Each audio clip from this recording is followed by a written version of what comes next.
உன்னை போலாகிடுமா? கோடி கோடியாய் கொடுத்தாலும் நீ தந்த அன்பு கிடைத்திடுமா? ரத்தத்தை நான் தந்தாலுமே உன் தியாகத்துக்கு ஈடாகுமா? நான் பட்ட கடன் தீர்ப்பேன் என்றால் ஒரு ஜன்மம் போதாதம்மா.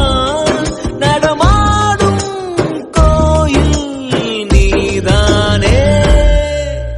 100 சாமிகள் இருந்தாலும் அம்மா உன்னை போலாகிடுமா?